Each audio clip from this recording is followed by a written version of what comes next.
So hi Mick, how are you? I'm great, Francine. And so what brings you here exactly? Well, I was invited about a month before the festival to participate in the festivities and to be president of the jury and to show a couple of my films as well. And are you surprised by the enthusiasm of these fanatics here in Strasbourg? Not at all. No, really?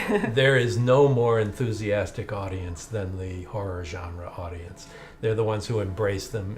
Mostly, I think horror fans are drawn together by the fact that they're outsiders, that they're outside the mainstream. And when you find like minds, you develop a quilt of enthusiasm together. And I wanted to know about the writing. So do you have a medium you prefer to write in? Do you prefer to write for the TV miniseries or the feature? Or you've written a book as well, haven't you? The A Life in the Cinema. Yeah, I've actually written 5 books. The 5th one is about to come out. Great. I started writing at 12, started writing short stories and fiction and the like. So the narrative has always been something I've been drawn to and was influenced by people like Ray Bradbury and Richard Matheson, and then later on Stephen King, people like that. But storytelling is storytelling. There are different media for it. And sometimes it's directly on the page, which is what I started with. But I've always been a huge film fan and a huge horror film fan, among other genres. But and the screenwriting format is great. Miniseries, TV movies, and movies, to me, they're all the same except for the structure that you have to, the act breaks to go to commercials and censorship issues with television. But writing is writing for me, and storytelling is storytelling. You just use different tools. And I'm also very interested in how you manage your time, because you're doing so many different things. Do you have any practical advice, or how do you do that? I'm a morning person. As soon as I get up and read the paper and have my breakfast, I go into my office and start writing, if I'm working. But even if it looks like there's a tremendous amount of output, it takes so long for a book to be published, for a film to be made and released, that there are long gaps in between. So there are times when managing my time is not an issue. That's great. Yeah, in between. And so that's the great thing about the creative muse and making your living in the creative arts, is that there are really hectic times when you're making a film where from the moment you wake till the moment you sleep, you're working constantly.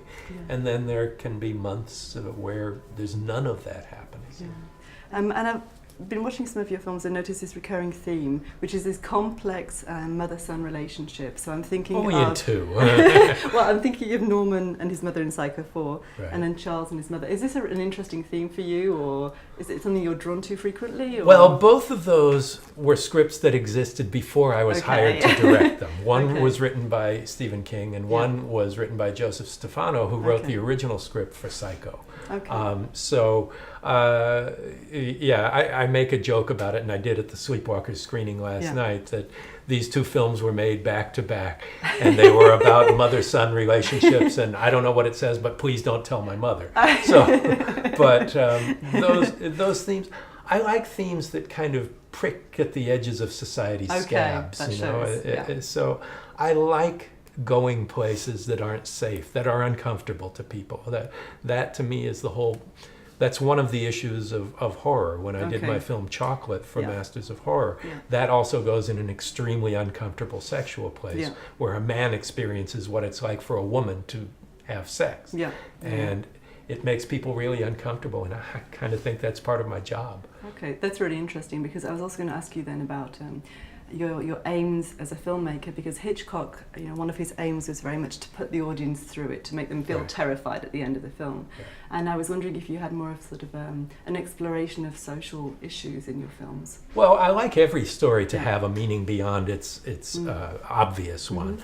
But the main reason to tell stories is to entertain. And if you can do it with a point of view, then so much the better. I do like confronting fears that we all have, whether they're just the monster in the closet, or the monster within us, or as in Chocolate, the discomfort of sexual roles and identities. But anything that's a little bit confrontational without it being repellent, you know. I'm not a big fan of torture porn movies and just violence for the sake of violence, and yet I'm not opposed to the use of violence in the telling of a story if it's part of the tale. But when it all comes down to it, you want to entertain an audience and not kick them in the nuts. And what was it like working with Anthony Perkins in Psycho 4? Did he have a very big creative role? Or? He did. After all, he created this character with Hitchcock. Sure. He had done 4 movies as Norman Bates, and he was a very challenging actor. He was difficult in that he knew very much what this character should be, better than me. So we would have long discussions, and he was a complicated man and a little eccentric. So sometimes one word would trigger a 20-minute conversation while the crew is waiting to go. But he was amazing. You know, it was a great experience and something that was, you know, it's an honor to be able to work on a project that began with Alfred Hitchcock. Yeah, that's amazing. Yeah. The other thing I was interested in is that oftentimes in your films and miniseries, we kind of feel a bit of empathy towards those killers. Is that something you do on purpose? Well, it's easy to paint bad guys as bad guys, but evil people don't think they're evil. They don't think they're doing evil. They are fulfilling their point of view in their lives. So there are some people who are indeed evil and do horrific evil things, but it's easy to paint black and white, and I think it's much more interesting to be able to see complexity in human beings. Of course. One of the things that's so great about Stephen King is how human his characters are. And that has always drawn me to what he does, and I think why we work together so much. But yeah, I think complexity in a human character is what storytelling is about as well. It's not just what they do, but why they do it. And I think it's fascinating. Okay. And Bag of Bones here is screening in the festival. So tell me a little bit more about the genesis of that project. That was initially a book by Stephen King that was published in 1999, I believe. And I loved it from the very beginning. And Bruce Willis bought it, and he was going to produce it as a movie. So for 5 years it was not available. And when it did become available, because they were not able to get together a script that they thought worked and that was made a good movie, then my producing partner and I went to King, and I got the rights to do the book. And I found a writer that I'd discovered on Masters of Horror to do the script, and it was his favorite book of all time. And it was originally going to be a movie. And most horror movies, if you say Stephen King or horror, the studios think teenagers. And if it's not about teenagers or for teenagers, they don't make movies, horror movies these days in the U.S. And this was not that. This is romantic, it's passionate, it's sad, it's human, and scary. So it took us 5 years before we finally decided, you know, where we found a home at a network in the U.S. to make it as a 2-part miniseries. So it was 5 long years before that was able to get made. And the choice of actors in this film was interesting. Can you tell me a little bit more about that? Well, Pierce Brosnan was someone I never thought we could get for this. Surprising, Yeah, he hadn't done television in 15 years. And this was the first thing he'd done. He read it. He loved the idea of doing Stephen King work.